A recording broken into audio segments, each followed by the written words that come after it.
Not too much, other than what I shared with you Yeah, earlier, so not too much different. cool. Well, I appreciate you hopping on again, bro, with me. And it's 2021, so I hope to do a lot more content with people. And that's literally why I'm doing this, is just to, you know, give people more of an insight, right? More Mhm. conversation. We all locked in the crib, but just, picking out leaders and experts that can share, their viewpoints and stuff like that. And so that's kind of why I reached out.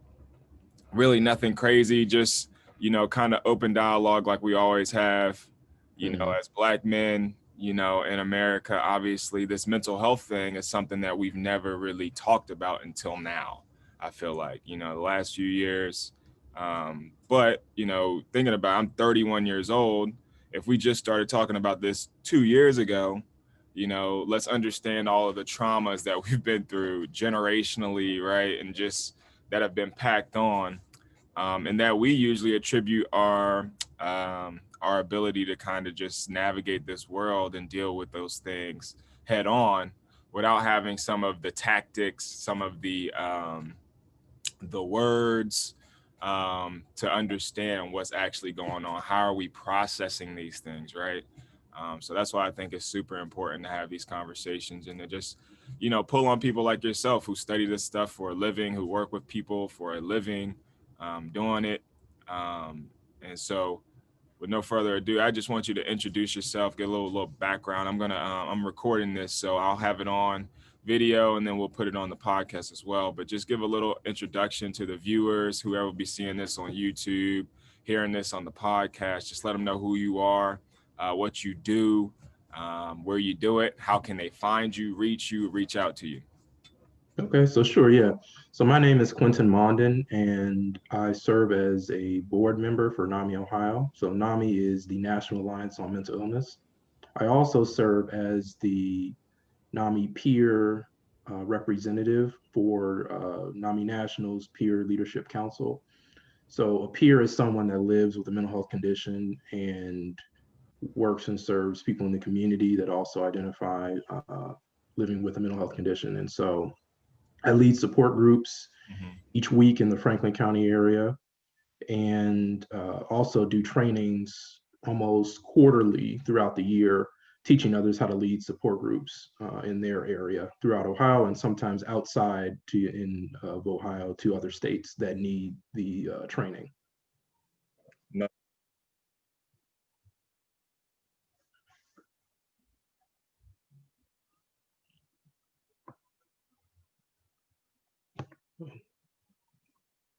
Can't, oh, I can't hear you, Gerald.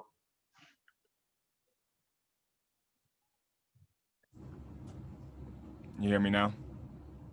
Hear me now? Hear me now? Yep, I can hear you coming through. All right. So, like in my life growing up, there was a point where me and my family, we had to go see a therapist, right? So, I had an experience where early on I started to understand where therapy played a role in my life, my family's life.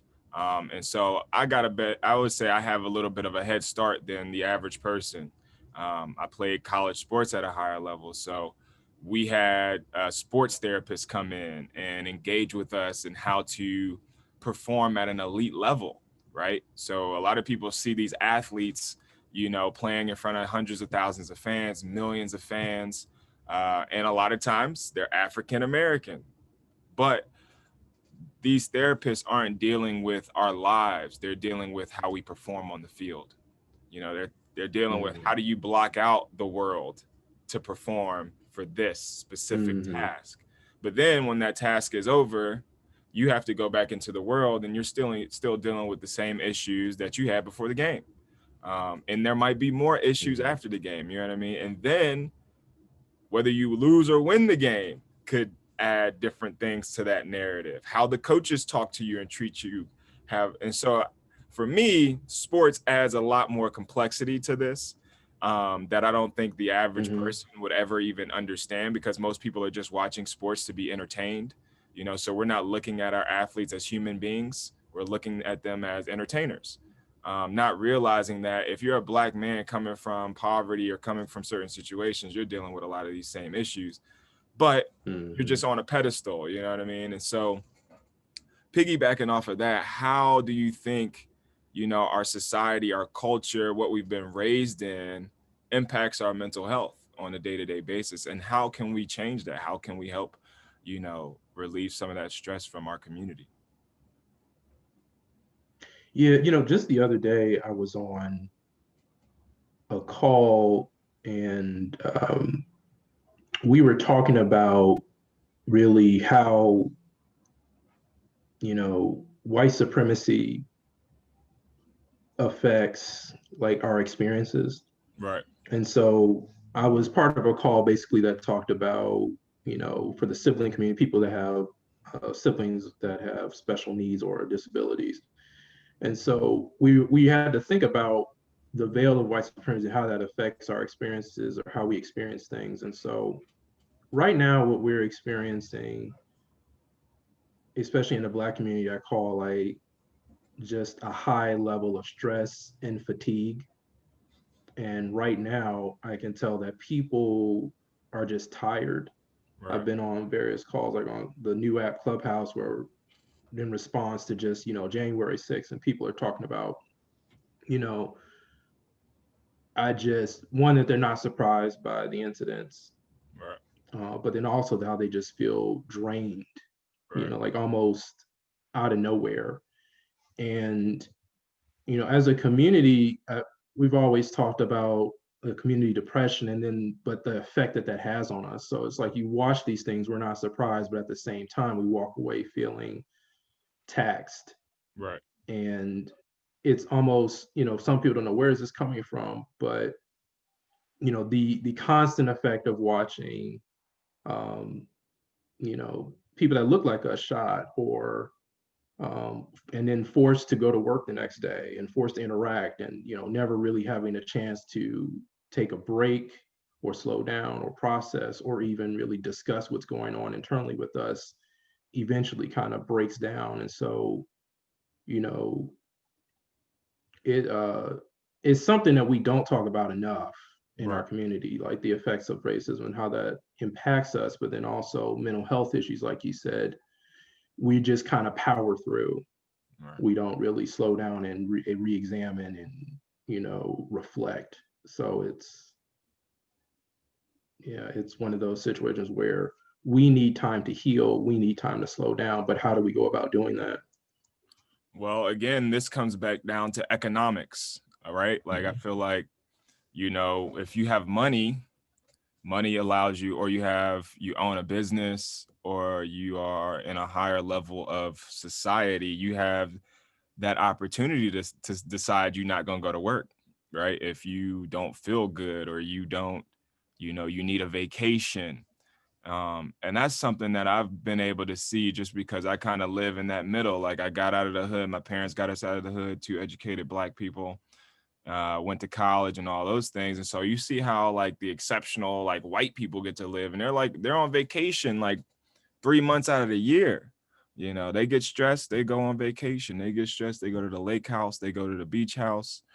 They do get therapy and stuff like that, but also therapy costs money. Time Mm-hmm. is money. So if you take time off of work, you can't put food on the table, and then the dominoes fall. You know what I mean? So yeah, we don't talk about racism enough, but then economics and racism is head in head.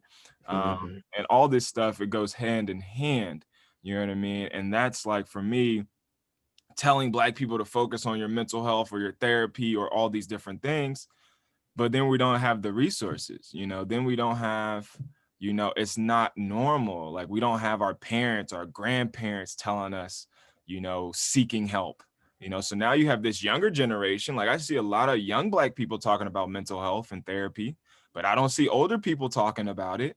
You know what I mean? Right. And they're the ones that have put some of this stuff on our younger generation. They're the ones that have kind of demonized our younger generation for expressing themselves in different ways. Mm-hmm. And so for me, it's like, all of those things are very interconnected. And I feel like at the baseline, mental health and therapy and money is the key, because even a lot of these organizations, it's like, you know, we'll help you, but you know, how do you get there? You know, how does somebody feel comfortable, you know, breaking down those walls? How do we find therapists like yourself who understand the complexities of what it's like to be a Black man in white America, in Franklin County, right? Like, how do you deal with, you know, 2 Black men being murdered at the hands of the police in a month in our city, that, you know, we also are dealing with an election, and then we know the state of Ohio was a red state. So, you know, everywhere you go, the majority of those people voted for Donald Trump, but then you're expected to work around those people. You're expected to dine around these. Like, how are we supposed to navigate this? Right. And so just for clarification, I work in peer support. I'm not like a mental health professional, like a therapist or a counselor. But I'm a facilitator and trainer for peers. And so, you know, what you said is true. It's like, you know, our community is still really dealing with like 4 key areas, which is housing, healthcare, education, and employment. And then taking a step back to what you said about the difference in our generations. And so, you know, traditionally Black people went to church to work things out, right? Right. You know, at some point, most, you know, young Blacks or Black persons will have entered a church or stepped in, even if it's just for what I like to call CME, Christmas, Mother's Day, and Easter. You know, you'll end up going. So, but the shift, you know, now like today, it And a lot of doesn't us, church. hold on. A Yeah, lot of us have been forced to go to church. right. Right. So I mean, yeah, it's true. It's like, you know, like you didn't really want to go, but everybody's going and you got to go because they're not leaving you at home alone. So, or just pray about it, right? mm-hmm. Just pray about it. Just pray about it. Like, we've been praying for a long time. Mm-hmm. Like, our grandmothers have been praying for a long time. But where does action come in? You know, you could pray for change all you want to, but if you're not acting, these white supremacists, I'm sure, are praying, but they're also acting. There's a certain act that says, hey, I'm not getting what I want.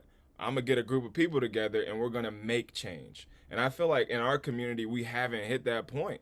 Like, we did the marches and do all those things, but that's only one thing. You know what I mean? Like, how do you go to the school board and say, you guys need to enact and have requirements because that is a part of the mental health too. If I'm educating kids in this one area that American history is like this, and all these kids, I remember growing up and seeing all these white people in my history books, seeing all these white presidents. That is not good for a young Black man's mental health in America. You know what I mean? But nobody will talk about it. But then me as a Black man, if I talk about it, if I put it out there, oh, you got to be quiet. You should don't talk, don't ruffle any feathers. You know, so what would you say to that, you know, in terms of, you know, our expressing, you know, because in a sense, it's a call for help. Right? Yeah, you know, so I mean, you touched on a lot of different things. One of them I wanted to focus on was education really does matter in our access to things. And so if you don't know where to go, then you don't know how to get help. And if you don't know what type of help you need or what resource that is, that's a problem. And so you just feel stuck. Right. You know. And so part of our issue in our community is where to go. And so our churches, going back a little bit, our churches can help facilitate that if, you know, we're still actively involved. And so one of the things I remember a minister saying was, we can pray for Sister Green. Right. You know, we could lay hands with Sister Green, but we should also call Sister Green to make sure she's taking her medication. Mm-hmm. Because it's not, you can still pray for someone, but you can still make sure that they're getting their meds. And if they're not, do they need a ride? Like we said, transportation, is that a barrier? Well, let's see what we can do, or go through our insurance and do that. But do we know how to do that? And so part of it is education, a big part. And so, you know, you can't do what you don't know. And so our people need a lot of support in that area, since there's a heavy spiritual component in our community. Mm-hmm. That has changed, as you said, for younger Blacks. And so whereas you used to go to church every Sunday, now on Sundays, you find people like, we go to brunch, or people go to yoga now, we're Right. prioritizing our health Right. because we realized how toxic our upbringing was at Mm. times and not beneficial to our personal health. Right. And so we found ourselves maybe supporting our parents in areas that they needed support, but in some ways it wasn't appropriate for our age where we needed support, we Hmm. needed nurturing. And many of us have had to either provide financially to support our families.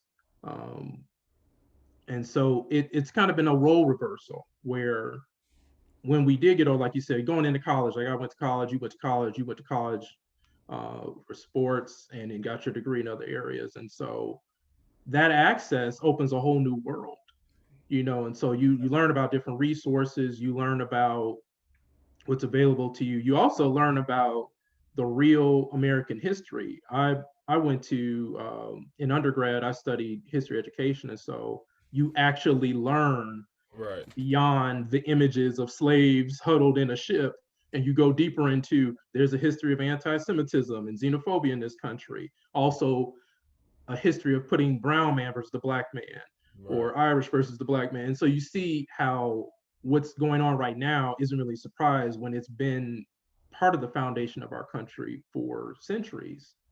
But you really only learn that in undergrad, like you learn the real history instead of the, you know, Right. whitewashed history we learned growing up in grade school and high school. Right. The very watered down. Oh, it's Mm-hmm. watered down because these are little kids, but then it's not the truth. And then it's like, well, yeah, I think about like even our holidays, right? Like being black men and understanding these holidays now, and it's like these traditions are killing us because at the end of the day, these aren't real tradition. Like these are all made up things, that we're celebrating and that we are jovial about, and it's the one time we come together. Just like you say, Christmas, the holidays, Easter, and those are the only times we go to church, or that's the only times we're with our family. But we've kind of been pegged into this society that it's not working. Like how can you celebrate a Christmas or a Thanksgiving holiday knowing what we're all going through and dealing with and say, well, for this one day we can ignore it all. And so for me it's like, then they don't want you to be the killer, right? They don't want you to be the black man that says, I'm not doing this, because now you're taking away the fun. But it's like, this really fun? Yeah, is this really like, when are we gonna step into reality and have those real conversations of how we should really be living, how we should really be taking care of ourselves? And so it's really, that's why I like having you as a friend, because it's not many people like you that I've come across personally that have been willing to take on this journey of, dealing with this stuff. And so on that note, I just want to say thank you for what you do. Yeah. Go further. And then the next point I had was, you know, what are you from Columbus? No, originally I'm from Chicago. Chicago. Okay. So my parents were born in Chicago and raised in Chicago. And then by the time I was about 4, we moved to Detroit, Michigan. Okay. So a little background, my dad is a minister. So I'm a PK, preacher's kid. My wife, So, my wife's a PK. okay. Oh, that's right. I think you did tell me that. And so, yeah, Man, we've, I we've, grew up in the church, man. So all of my yeah. friends, I got multiple friends multiple best friends whose parents are pastors. So that's Okay. why I asked the questions, because I grew up in church. I see all of it, Mhm. like, so it's Yeah. like, but again, you have to act a certain way, or put on a Yeah. certain image. People have certain expectations of you being a Mhm. pastor's kid. Your parents have certain expectations, because Right. even that, is, at some point we're putting on shows. You know what I mean? Like Mhm. pastors have mental health issues, that Oh, they're going yeah. to deal with. They're dealing with their congregation's issues that become their issues. Right. And so those are some of the things that you see, like, we'll have our community going to our pastors, and sometimes our pastors are the only ones, and they don't have all the knowledge, information, resources, and they're just using the Bible, really. Everything becomes this Bible thing. Like, God, yeah, God will get us through, but there's also a reality that no, we have to have actual communication, Right. diagnosis, research, and then, like, we're not dealing with the truth of our legacy. and how that Mhm. impacts us, how all of that has created this cycle. Why aren't we seeing black men in churches anymore? Why we're seeing a decrease in it? Um, Right. you know, There's been a, yeah, there's kind of, to your point, there's kind of been a reckoning. Like I think I said earlier about how we're going to yoga or we're going to brunch or we're doing anything else but going to church. right. And that's because of the church's lack of investment in young adults. Mm-hmm. And so what you're really seeing is the decline of the church. You've been seeing it really for some years. I said, you're 31, I'm 34. Mm-hmm. Um, when we were young, you used to hear about people talking about, oh, the saints praying and just laid Right. hands and had all these revivals and had all these church picnics. And it was Right. just huge, just an explosion of community interaction with the church at the center. And of course, our barbershops, our salons, and other Black businesses. But over time, the church has become less relevant and less impactful. And it's that not investing in young adults who are going to carry it forward or who could have carried it forward has Mm-hmm. hurt many churches, and not even just Black churches, just churches globally are going through Yeah. this Yeah. decline of young adults Right. and a lack of future, really a questionable future about the role the church is going to play in the Right. next really decades, really this decade. Like we're going to Yeah. see how things really pan out. Yeah. um, but yeah, it's just that not investing in us and not really changing with the shifts. Like each generation brings something, and so our generation, even though it's not talked about yet, we've dealt with a lot. I mean, we've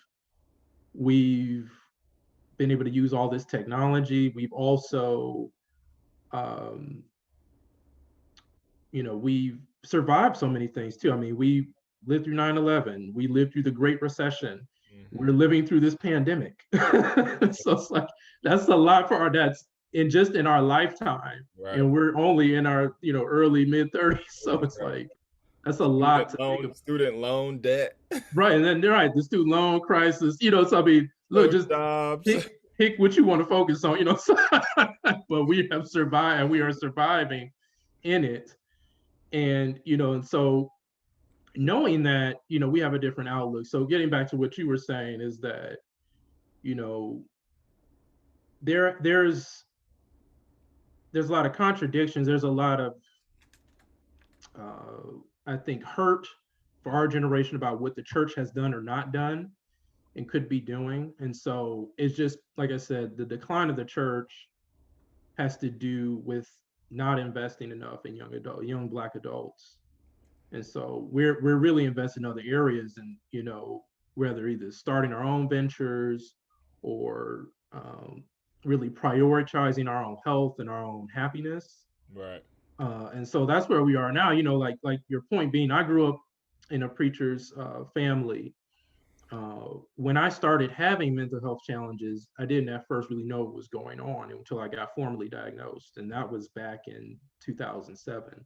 Okay. And so for me, it was just completely, a new experience. I Right. had no one really to talk to me and walk me through the way that I have done Right. these last, really 14 years for other people, for other students, and for families. And so it was a new process, like how to navigate coming out of school, and then how to find a therapist through your insurance. And I had some help from the actual people that I was working with.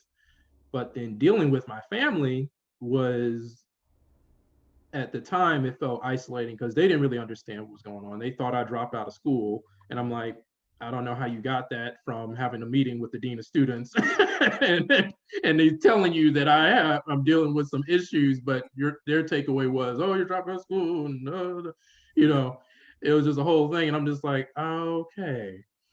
And so that was isolating, but there was really no one to talk about. And so I worked through that and kept going to therapy because that's something I chose to do.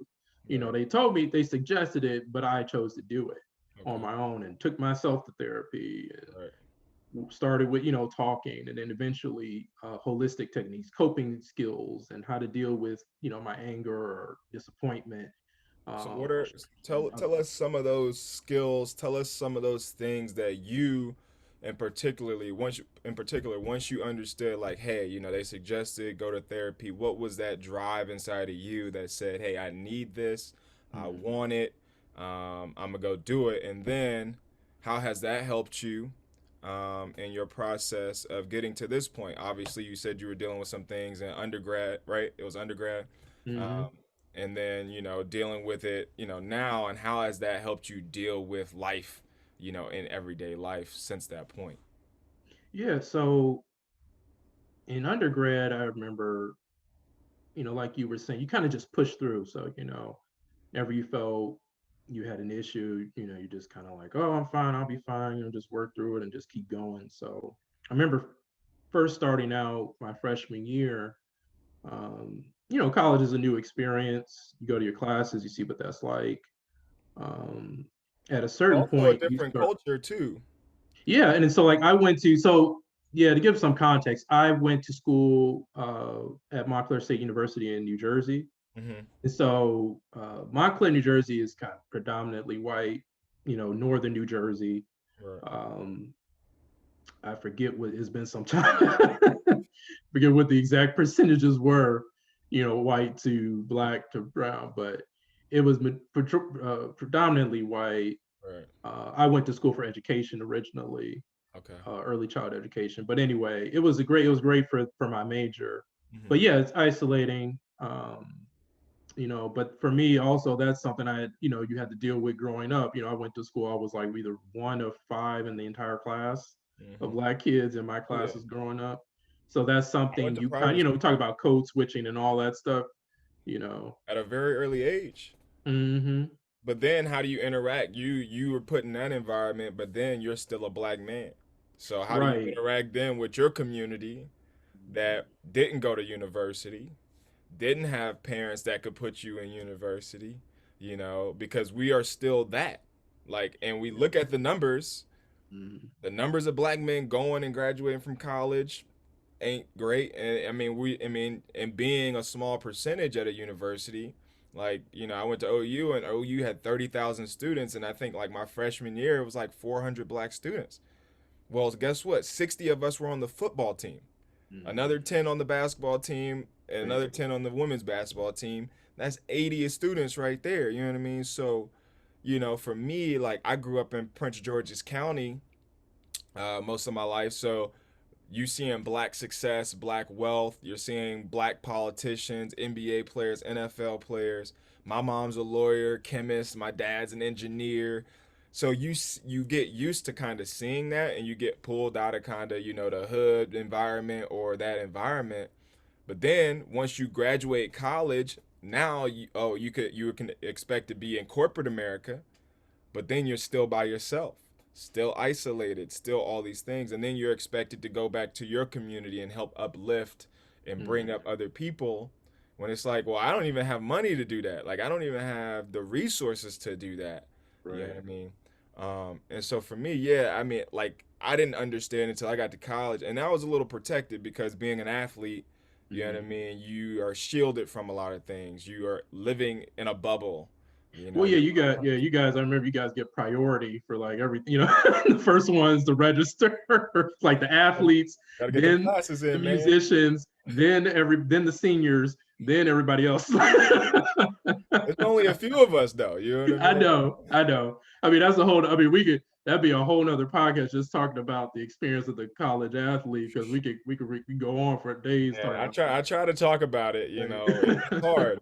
I try to talk it. about it to people, but It's it's a harder than very, people realize, like trying to keep all of that going. But anyway, it's yeah, but very that's true. unique. Yeah, you in the minority, you're minority within minority, just like Right. along with your own people. How do you relate to your people? And then so for me, it was like go to school was mostly white. Go to church, it was all black. You Right. know, go Right. home it was all That's black. how it was. Yeah. So it's just basically you go there, you talk with people, then you go back to school. Oh, hey guys, that's always joke too. At school, I was Quentin. At home, I was Quentin. Just that slight pronunciation was the difference. Basically, kind of embodied the Right. code switching I had to go through. Wow. That's how I was referred to Quentin at school, and then at home Quentin. And at church, hey Quentin or Q. So it's Yeah. just it's just The that slang slight comes difference. in. It's funny, but I mean that kind of encapsulates like the experience. It's like you refer to how you refer to differently with the same name. Yeah. That's But very interesting though too, because that's how my life was kind of, starting in third or fourth grade, I believe, is when I started going to private school. So mm, then, you go in being one of the only black students. And then if you're not from that environment, school is hard, right? Like, because now you're trying to fit into this Americanized private institution where it's supposed to be rigorous, so it's harder. You're getting more homework, so the pressure to compete with oh your yeah. classmates, because everything in America is competition, so you're still competing. Hmm. And so just that, like, I remember being a kid and being like, yo, this is like, I saw it then. You know what I mean? I was like, I'm not even prepared for this. These kids have been going to these private schools for, 100 years or whatever. And so just the differences of like struggling in math and being like, my parents wasn't even in private school. So how you gonna tell me I need to be getting better grades in private school when you went to public school and barely passed? You know what I mean? So it's Yeah, it's those. a different experience.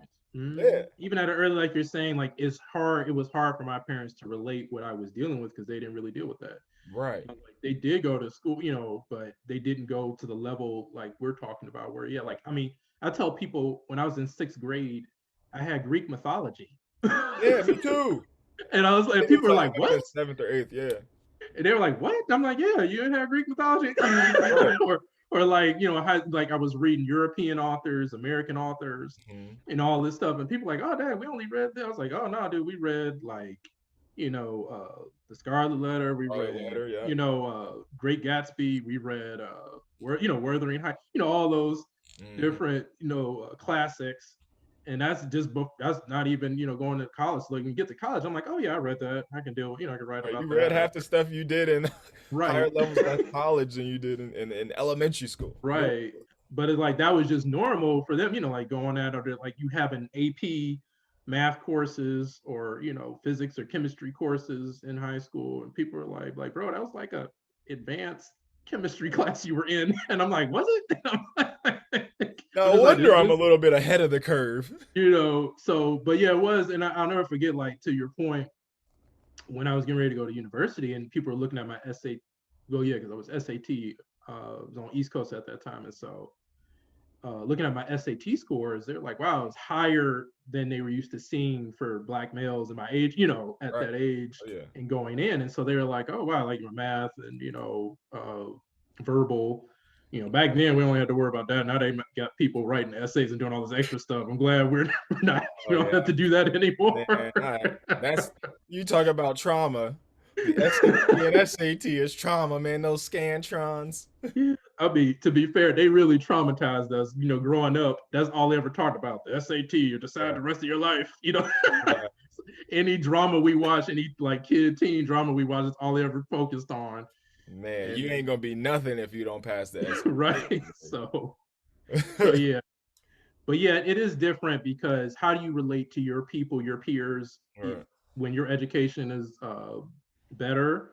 Hmm. In many cases, if assuming they went to a public school that didn't have the same resources that we did, the schools that we attended, and then also the generational differences. Your parents grew up differently than you. What you're experiencing, they can always relate and can always be emotionally supportive, and that's challenging because you need to talk to someone, and the very people you need to talk to can't really offer empathy to Right. you, Hmm. and so that creates a divide and issues. Like while you're already feeling isolated, then Right. you feel isolated at home too because no one's really there to offer support or insight into your situation, and so you Wow. begin to think that what you're experiencing is an isolated event, even though that's not true. Right.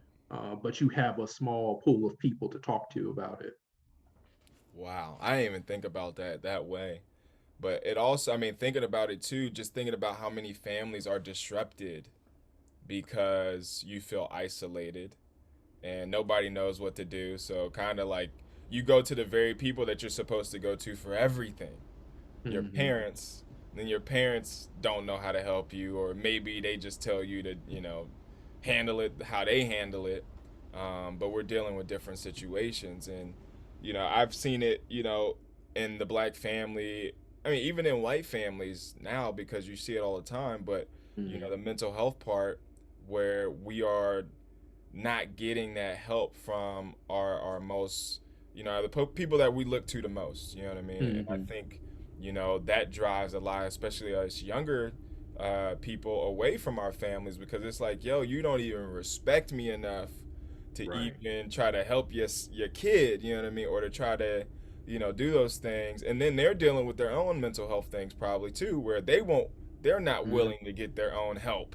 You And know? that's the thing. Yeah, that's really the major point that you highlighted is that our parents have trauma of Right. their own that they have not explored Right. or received support from. And so, you know, like you talked about, we power through and we survive and we go on and we pray about it and we thank the Lord and, we do what we have to do. That's really what our parents have done. Like my parents knew each other in high school. They got married in when they were like really only 2 years out of high school, so they were in their early 20s. I Right. mean, really early 20s, Really, just really, yeah. babies, Right. so Yeah, you still a baby. right, and so like you don't know yourself, and you definitely don't really know another person that well Right. enough to be. But I mean, that's something that was done. I asked my parents, "Why'd you guys get married?" It's like, well, everybody our age was kind of getting married, and Right. That's what they doing did. that was the thing that they were doing, and so. But we know now, you don't really know yourself at 20. Right. It's like even at 22, when you graduate college, you think you know everything. You really don't. You don't. You Don't know. realize how much you don't know. And then even by what we coin, the quarter life crisis, Right. you realize you still don't know as I'm much. 31. I'm like, man, Right. I'm still what? I don't know nothing. Right. But I mean, the real, like, you're still maturing. Your mind's still developing, and you're still growing and understanding, and learning about yourself. And so, you know, I was born when they were like 25. Okay. And so, they still really young adults. Yeah. But still, my point is that they didn't deal with their trauma from Right. growing up Right. Right. and the support. And so it's like, you start a family, probably they started with good intentions. They, both gone from their parents, both young and hopeful and idealistic and, and good intentions, but you're carrying things that need to be resolved or haven't been resolved, or pain and frustration. And so you bring that into your marriage. You Right. bring that into your family that you're creating, Right. and you don't really realize it. And then you kind of just do what you know, which is what your parents did. And so you Right. either fuss at your kids, like go sit down somewhere, Mhm. or you tell, or you say, or I'm gonna whoop your behind because I don't have time for this, or you accuse your kids of being disrespectful when it's really just age appropriate behavior. Right. So it's like little things because either it's you're rubbed the wrong way and you don't know how to deal with that, and you Mhm. feel vulnerable. And so what do? You dismiss your children, or you dismiss someone, or you lash out at them because it's something emotionally raw that you just haven't dealt with. And they don't know that. Right. As kids, we don't know that. We're just being kids, or we're being, there's no ill will behind it, but you step on something that your parents have not resolved. And so I know I grew up with that, in Right. some ways still see that. In many ways, I feel like my parents didn't develop like some emotional regulation techniques that I did in my therapy. And just from really having my 20s without being married and now having kids, and Right. even now I don't have any children, but I'm in a committed relationship, but I'm able to have deep communication in my relationship because of the work I did in therapy. Right. But Yeah. so it's very different. And even how I deal with my parents now is very different, because I'm like, if I'm annoyed or just not in a good mood, I'm like, I'll call you tomorrow. Like I'm not gonna deal with this right now. I got stuff going on. I'm not gonna do this. I'll call you tomorrow in the afternoon or something. Or even if I don't tell them that, I'm just like, I'm not answering that. I'll call them back later. It's just things where it's like, this is not a good time, or I've got things going on. Can't really address this right now. And so, but that's really a really key issue I see in our community, is that we have grandparents, we have our parents, and then we have ourselves. And there's this really just this generational trauma being passed down Mhm. until either like us, we decide to, let's see what this therapy thing is about, or, Right. our friends were talking about therapy, or we have, like in college, you have, counseling and psychological services Yeah. Yeah. on count that are there, Oh, and that's because your basically. college is so daggone Mhm, stressful. You got kids freaking out. right. So Because I the mean, we workload, have access to that, and so I mean, like, separation. You from separation, away, you may be away from home for the first time, yeah, dealing with finals and whatever. Like, I mean, for you, you were a student athlete and a student, so you're doing with the work course load as well as your responsibility as a player for the university. right. So I mean, you need some time to, deal compress with that, and just the stress of being a student and maybe, juggling these things. Social life, Right, and the social, right, too, because I mean, yeah, alcohol.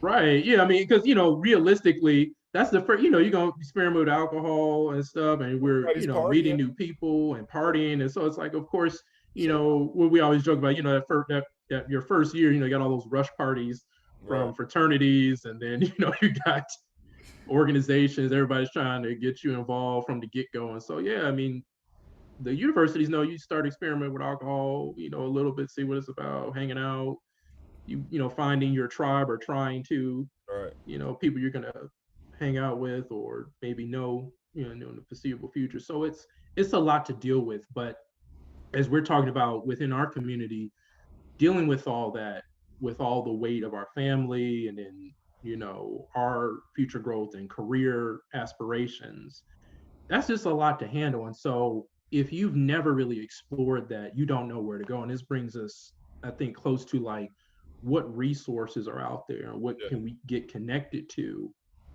um, if we're seeking help for the first time or if we are wondering just what's out there. yeah. So, and you said some of those emotional things, like what are some of those things that we could use? This is for people who maybe this is their first, run, their first thought. Like, what are some things that, or their first times maybe seeking therapy or seeking help or hearing two black men talk about mental health and therapy? What are some things that you would tell maybe your younger self or a young man or somebody our age? What are some things that we could use today to help us cope with our situation, whether it be this the traumas, maybe it's anger, maybe it's resentment, maybe it's like the frustrations, a lot of things that we deal with, I would say, in our culture. What are some of those coping mechanisms or emotional things, triggers that we can use today, right now, before I go to a therapy? What are some things I could do today to help me just regulate myself or understand, start to look at my brain and say, hey, slow down, process, understand what's going on, and also show yourself some grace and empathy, right? Like, you're a human Right. being, you're gonna make mistakes. You might lash out, but it's not your fault, right? These are things that you've been dealing with for generations that you don't even know about, right? So, what are some Right. things, some tools that somebody could use today, tomorrow, before they get to that point of saying, "Hey, I'm gonna call a therapist"? What are some Right. things they could do? So I would say, number one, don't be afraid to talk about what's going on with you. Hmm. Right now, what we're doing, just talking about some of these various issues that we've touched on, Yeah, is the first step. just talking. I don't think Black men in our community have enough, platforms or really spaces, Right. honestly, really spaces Yeah, yeah. where we can have these type of conversations without judgment, Right. without fear or of, you know, Being feeling somewhat emasculated. vulnerable or Mhm. looking, you know, Yeah, soft. weak or Yeah. soft. Yeah. And so I think it's important to find like-minded people or really take part in these discussions, especially right now in this pandemic. It's easy to hop online, Right. and there's a lot of resources out there, specifically for Black men and for, Black people in general, to have these community discussions. And either if you're just listening Mhm. or able to submit your thoughts or just jump on and share a little bit, is still a great opportunity to release. And Right. that's like this gesture where we release things Hmm. is important. That's the first step, Right. because everything is just bottled up Right. without any, way to get out. And so it's important to release, whether that's talking or writing. But in this case, I say don't be afraid to talk. And then Hmm. secondly, there are community support groups like ones that I hold. There's one, through mental health of was it Mental Health America of Ohio. that's specifically for Black men and Black people, and they have different days for Is that the beats? Black first responders. Hmm? Is that the BS? What? Yes.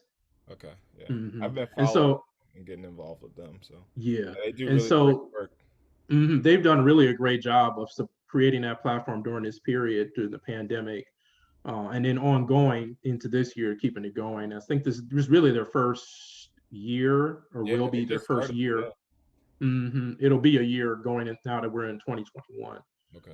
But so that's a great avenue. And then even if it's not all Black, there are support groups like mental health support groups. If you've just been wanting to try or experiment, thinking you may have something going on with you, going to a support group and hearing people like yourself who are dealing with challenges is a great way to get involved, and it's free.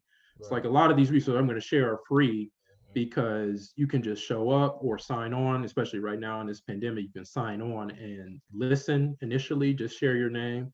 Yeah, yeah. In our support group, we don't make you go into great detail. We just ask that you share your name, Mhm. and that's it. And you can sit back and listen, because we realize it's a little intimidating coming to a Right. group for the first time with It people is. you don't know. Right. And And so that's you with may just want anything, to. mental health or a job or work, Mm-hmm, anything, just feeling comfortable in that new space. right. So yeah. So you may just want to come in, sit down, and sit back and take it in. Right. And then in many cases, I've had people just say, like almost toward the end, "I'm really glad I came," or "This was helpful. I'm glad you guys are here." And then that was it. And I'm like, "We're glad that you came. That's great." And that's just the first step. So there's also some pro bono counseling out there that's also through Mental Health of America of Ohio. They provide free counseling, just like initial, I think maybe 4 or 5 sessions that are free to kind of get an idea of where you are. And then if they feel you need more support, they'll kind of work with you. But Hmm. that's also a free resource. And so, of course, I'll send these all to you so you can post them. We can Okay. kind of create a list later. But these are just some in our community that I know that are free and available for people to use. Hmm. So it's just a great start to get um, going about addressing your mental health. Hmm. Some other things too, I'd encourage our people to try yoga. A lot of yoga studios, Exercise. a lot of yoga classes are there. Are a lot of beginner classes. You just ask them what's the best class for someone who's just trying this out or is getting started. They'll tell you right away, like, "Oh yeah, come to this class. You don't have to be advanced, or you don't have to be Right. have practiced it for years." So that's a great opportunity. And then those are just some things that are great to prioritize your wellness, and Going start, for walks, exercise, right. Yeah, breathing, and then water. local parks. Yeah. I'm big into going to local parks. I mean, Yeah. that's Nature that's park. Yeah. free, and Yeah. they're usually nearby in your neighborhood, or at least maybe a few minutes away, either by foot or by car. Bike. Yeah. But that's great, just to get change of environment, change of Scenery. scenery. And so you need that sometimes. So that's free too to do. Just take a walk. Call a friend, call somebody that's supportive in your life that you can talk to Hmm. about some things. If you're feeling like start to feel isolated, maybe reach out to a friend, whether that's through text, or you can hit them up, or FaceTime, or whatever you want to do. Just reach out to them, tell them how you've been doing. Somebody that's had your back or supportive of you. Don't be afraid to do that. But those are some of the things I personally practice, Right. or took advantage of, or know about, and share constantly for those looking for support. I can't tell you how many of my friends have reached out to me during this pandemic and during everything going on, just saying I didn't know who else to talk to. Mm. Um, but knowing that I talk about mental health all the time, they're like, "Well, I can at least call Quentin," like it was, you can at He least. talks about it. But right, so I'm like, at least thankfully I'm known, for that in my, my circles, like what you're a part of too. At least you can reach out to me if you need to talk to somebody. And I'm thankful for that, because like I said prior, I didn't have that initially when I was starting this journey, but I'm glad I can be that for my friends and for other people. um, so Yeah. And yeah, that's why. it's really a blessing. It is. I'm really thankful to be that person for the community, and really just my circle of friends too. and family. Right. Yeah. No, I think that's huge, especially in the time we're in now. Having those people like you say that you can lean on, you can call on, because it's such a touchy topic that it's hard to be somebody that expresses that they're even dealing with any mental health things, because then people, there's such a scale, right? You could be depressed, you can have anxiety, you can have all these different things. Everything is not, oh, I want to kill myself, or there's a lot of in between, and there's a Mhm. lot of gray space, and there's a lot of space. But even like you said, just talking about it, just having these conversations is so important, because like even me being a former Division 1 athlete, trying out for the NFL, doing all these things, people see me and talk to me, and they think, oh, everything's good, like, and it's like, no, I'm a human being. Like, I just so happen to want to play sports and excel at a high level, Mhm. which put me in front of a lot of people. You know what I mean? But that Yeah. doesn't mean I don't deal with things. Or even having, some of my successful athlete friends who have money, who have Mhm. status, but then now you're in a world really isolated, because now you have all this money. And now that comes with power, responsibility. Um, and then at the same time, you could be damaging your body, your brain. So like nobody really talks about these guys or to these guys when they finish, Mhm. because one, we think they have it all, right? And so Right. it's like, oh, you should be good, when reality is no, they just came from a certain life and had a certain experience, but they'll never make that amount of money ever again in their lives. A lot of them are blowing it. And Well, so, yeah, what that's what about, we. yeah, Mhm. Yeah, that's what you were saying. It's like suddenly you have all this exposure, all this money, white but fans. I mean, right, you got white people loving on you, and you from the hood, or you from right. an experience where you have never been Mhm. around white people. You're not you and I. So me, when I went to college, it was easy because I had been around white kids Right. forever. So I Hmm. had already had my stuff down. But seeing my other teammates that I knew were coming Hmm. from single parent households, coming Hmm. from public schools, barely even made it to college, and now they're inundated into this all white university where they're the man, and they got girls and dudes, Oh and yeah, like, but the psychology of it all, right? And yeah. it's like, what I happens when saw. you fail? Yeah, I saw a lot of brothers get caught up. They were like, "Oh snap! All these white girls, man! Like, what's good?" Like, like I Man, mean, it was a lot to take in. Like you said, like you've never males had four to that one at OU. level of right. Yeah. You Oh man. gonna tell a bunch of dogs, hey, 4 to 1. But yeah, I They mean, just a frolicking. lot of them is just it's a culture shock. It is. It's Huge, just yeah. a culture shock, and so they didn't know how to. You don't know how to deal with all that. But like you said, it's like if you're at a professional level, which is the only like you said, that's like it's almost I don't know how similar the numbers are, like higher education, like getting your PhD versus getting your master's versus Yeah. playing professionally like NFL or NBA. But still, it's just you're still in the only a handful of people make it to that level, and so a lot of these young black men, brown men, they should be investing their money, but they don't know how to do that.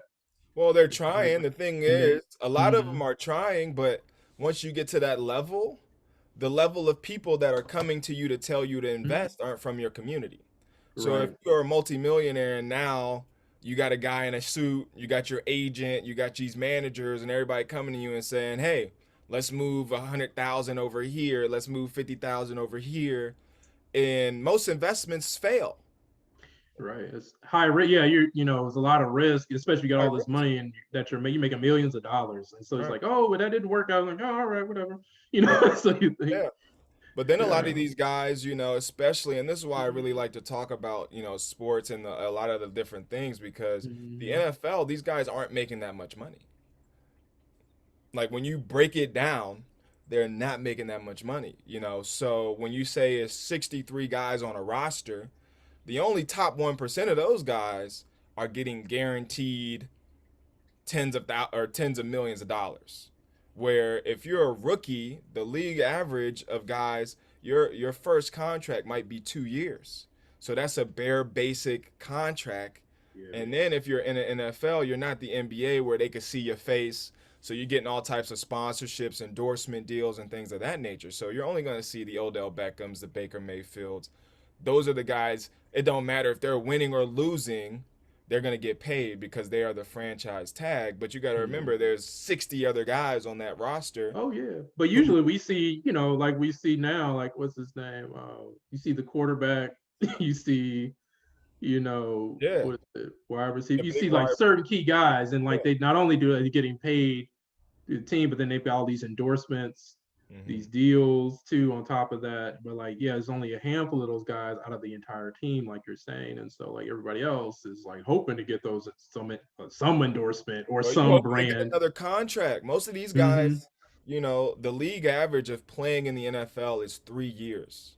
So if your first contract is 2 years and is a basic contract, you might get a decent contract that next one.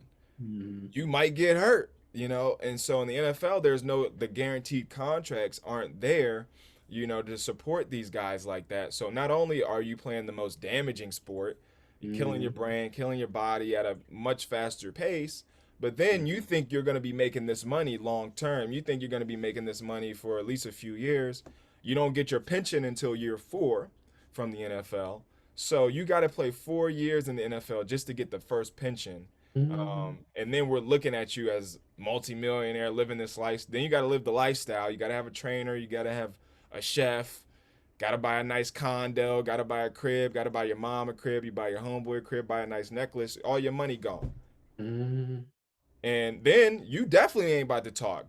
So, and I get to see that perspective because I have a lot of friends that play in the league, NBA and NFL. You know what I mean? So I Yeah. analyze it from a player who had the opportunity of trying out for the NFL, and it's like I'm about to make more money not being in the NFL and saving my body than I would have made in the NFL, most likely because I've already started my career as an entrepreneur, Mm-hmm. started building different skills that Right. if I was playing football, yes, I'm on a higher pedestal, but you get taken away from a lot of that stuff. Like, Yeah. so, Well, yeah, yeah, you're more marketable now than you probably even were. I oh yeah. mean, yeah, way more marketable. So yeah, it's a lot more opportunity, and you have more control. So that's the I mean, key. you see this logo behind me, right? Right. The guys in the Mm-hmm. NFL can't even invest in marijuana, cannabis, CBD. Like, that's crazy. But Yeah. you're a multimillionaire, you free, you got all this celebrity, and cannabis, it will be $100 billion industry in the next decade, easy. Mm-hmm. Yeah. And these guys, and then not only that, you can't use it to help take care of your body. I forget the guy's name, but one of the guys just got suspended indefinitely again out of the NFL for smoking weed because Mm. they brought him back when it's like, bro, like weed is legal in 30 states now. You know what I mean? Weed became an essential service when Right. pandemic hit. Mm-hmm. So it's like all of these counteractive things that you're putting this guy on a pedestal, but then he's not really free because he can't use the medicine that makes him feel best. He Mm-hmm. can't participate in it and all these different things. And so I think about that part, obviously Yeah. with the athletes, because obviously now, we'll talk about this another time. I got another interview, but cannabis and mental health, right? And how that has Mm-hmm. helped a lot of people be able to relax, and different things. How the science is coming out that it doesn't damage brain cells, it actually heals brain cells. Mm-hmm. CBD and all these different things, how it's going to help our wellness, right? So, Right. that's something we could talk about later. But I really want to thank you for coming on, man. I don't want to keep you for too long. I already Oh had you. yeah, no. It's Uh, always a pleasure having these conversations with you. Yeah. yeah, we're gonna keep it this year. We'll keep it regular. I had the baby last year, so that just took me all the way out, man. I was like, oh man. Then obviously the pandemic, but I want to have more. I want to make this a regular thing. Maybe we could do like bi-weekly or monthly or something, just like a check-in. Because I know there's a lot of people in my community that, maybe social media or whatever, that aren't really hearing it, right? A lot of us aren't looking for it Mm. necessarily. So I kind of want to be, knowing that I can use my platform. I want to kind of be that vessel to, bring people in to help, even me, but other people, on this journey because at the end of the day, it's a community, right? Like we have to find those people who have and are willing to do the work that you're doing. And instead of making you work harder, lift you up. You know what I mean? Instead of And so that's really what this idea is. I'm gonna put it on the podcast. I'll put it up on YouTube and all that stuff. And my hope is that we just continue these conversations, this dialogue, as Black men, Black heterosexual men, as a Black athlete, to just create the conversation, and let people know that, hey, you can have these conversations, you could talk about it. This is not making you a bad person, a weak person, a soft person. So, again, thank you for coming on. Just give me one last thing you got for the people, and then we'll log on. Anything, it could be anything. It could be driving them to your social media, whatever. Yeah, just want to leave you with a thought. A friend of mine once said, he said that you are one of your loved ones. And so, you know, you think about the people you love in your life, Right. how you speak to them, how you care for them. Remember to turn that back on yourself. Mm, Speak kindness on yourself, speak love to yourself, and give yourself space, give yourself time to heal.